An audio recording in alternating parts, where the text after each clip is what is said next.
Assalamualaikum warahmatullahi wabarakatuh. Selamat pagi, siang, sore, dan malam semuanya. Perkenalkan, saya Husna Nurul Izzah, mahasiswa dari Prodi Komunikasi Institut Pertanian Bogor. Saat ini melalui media Zoom Meeting, saya telah terhubung dengan teman SMA saya, yaitu Saudari Zalfa Nuranti, yang merupakan mahasiswa dari Universitas Negeri Jakarta dengan jurusan Pendidikan Guru Sekolah Dasar. Kepada Saudara Zalfa Nuranti, sebelumnya saya ucapkan terima kasih karena telah bersedia menjadi narasumber dari wawancara saya kali ini. Bagaimana nih kabarnya Zalfa? Alhamdulillah baik. Alhamdulillah kalau begitu. Memang ya di era pandemi COVID-19 ini kita harus ekstra menjaga imun tubuh agar terhindar dari paparan COVID-19. Baik, Zalfa, bicara tentang COVID-19, kita semua tahu bahwa COVID-19 ini menyebabkan dampak di berbagai sektor, baik wirausaha maupun sektor pendidikan. Sebagai mahasiswa dari jurusan pendidikan guru sekolah dasar, apakah Anda merasakan dampak dari COVID-19 ini dalam pembelajaran? Saya sebagai mahasiswa baru merasa berdampak sekali akibat COVID-19 ini. Yang seharusnya saya sebagai mahasiswa sudah merasakan kuliah tatap muka, sekarang harus kuliah secara online yang dimana bagi saya sendiri agak sulit untuk menerima materi pembelajaran. Belum lagi kalau seandainya banyak kendala teknis seperti jaringan, tugas yang seharusnya sudah dikumpulkan, tetapi karena sistem error jadi tidak bisa mengumpulkan, akhirnya berpengaruh terhadap nilai. Baik, Zalfa, guru harus mempunyai soft skill yang kuat ya, kita semua tahu itu. Sebab soft skill pada dasarnya merupakan keterampilan seseorang dalam berhubungan dengan orang lain atau interpersonal skill. Nah, sebagai calon guru nih, kan pastinya harus memiliki soft skill. Soft skill apa saja yang Anda rasa Anda miliki? Soft skill yang saya miliki dan lebih tepatnya masih saya kembangkan, yang pertama percaya diri, karena nantinya sebagai pendidik harus mempunyai public speaking yang bagus, atau kemampuan berkomunikasi yang baik, karena sebagai pendidik nantinya harus lancar dalam presentasi, akan baik bicara di depan umum. Terus yang kedua berpikir kritis, karena sebagai pengajar nanti saya harus memiliki tingginya rasa ingin tahu dalam segala hal, kemauan diri saya untuk belajar hal-hal baru yang mungkin belum pernah saya temui sebelumnya. Terus yang ketiga, sebagai calon guru harus memiliki kreativitas yang dimana nantinya saya harus menciptakan hal baru dari cara belajar, memikat siswa dan siswinya untuk lebih minat lagi dalam belajar. Dan yang terakhir, saya masih memiliki soft skill, yaitu harus kesabaran. Karena menurut saya sebagai calon pendidik nantinya harus memiliki menghadapi banyak karakter di dalam diri anak-anak. Maka dan yang kesabaran itu juga berguna untuk menjalin relasi yang baik, karena dalam kesabaran kita bisa menghargai orang lain, terus bisa menghargai keputusan yang diambil orang lain juga. Wah, keren banget nih ya teman-teman. Kalau gitu bagaimana sih cara kamu mengasah soft skill yang kamu miliki?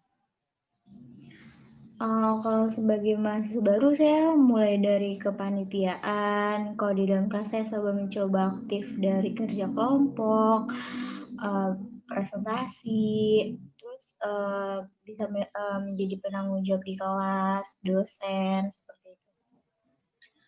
Oke, kalau menurut kamu nih Zalfa, soft skill apa saja yang harus tumbuh pada individu setiap guru?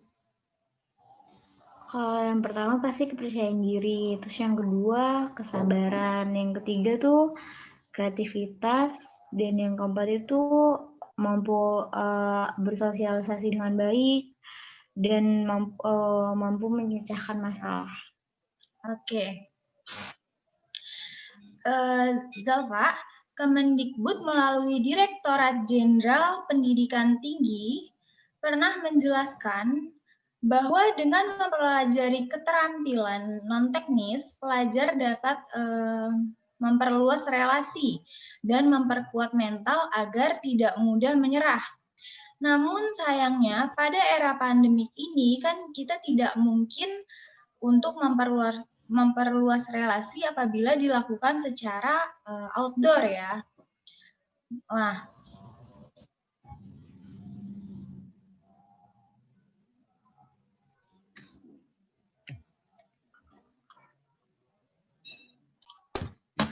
lantas bagaimana menurut Anda cara memperluas relasi dengan mahasiswa baru guna meningkatkan soft skill melalui media pembelajaran daring?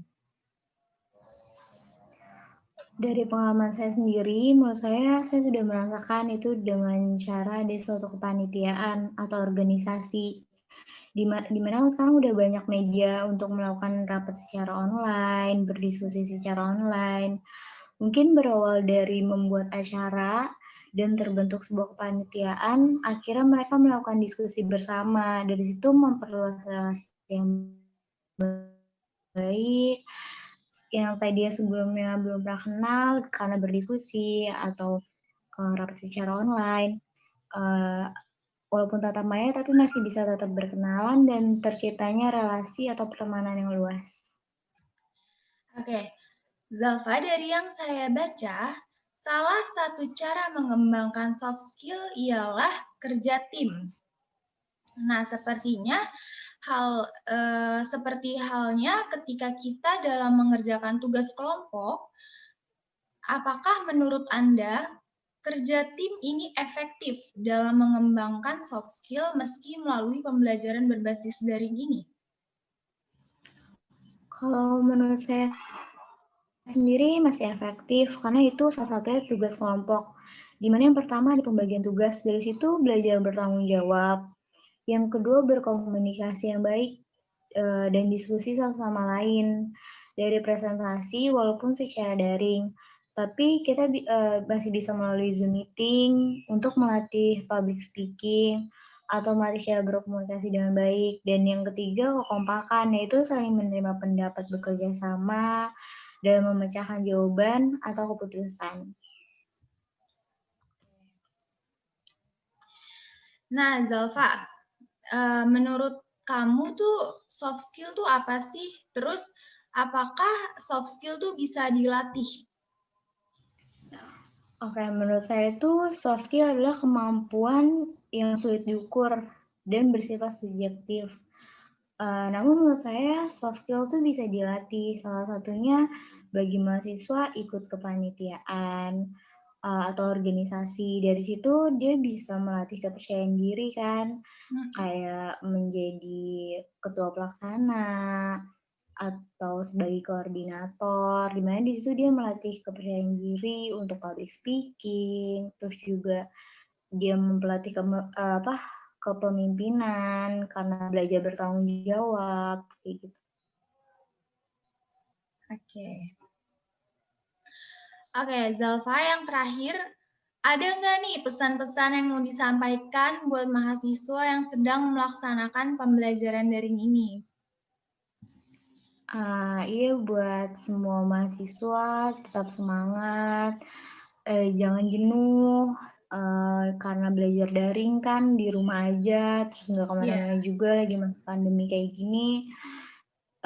Tetap tetap raih nilai-nilai yang terbaik, dan ya pokoknya jangan jenuh, tetap semangat, sama jaga kesehatan sih lagi masa pandemi kayak gini. Baik. Zalfa, terima kasih banyak atas ketersediaannya, telah bersedia saya wawancarai ini ya di hari Jumat ini. Oke, teman-teman, Iya, sama. semoga wawancara saya dengan Zalfa kali ini dapat membawa dampak baik, dapat menjadi contoh yang positif kepada teman-teman sekalian. Sekian dari saya. Wassalamualaikum warahmatullahi wabarakatuh. Waalaikumsalam warahmatullahi wabarakatuh.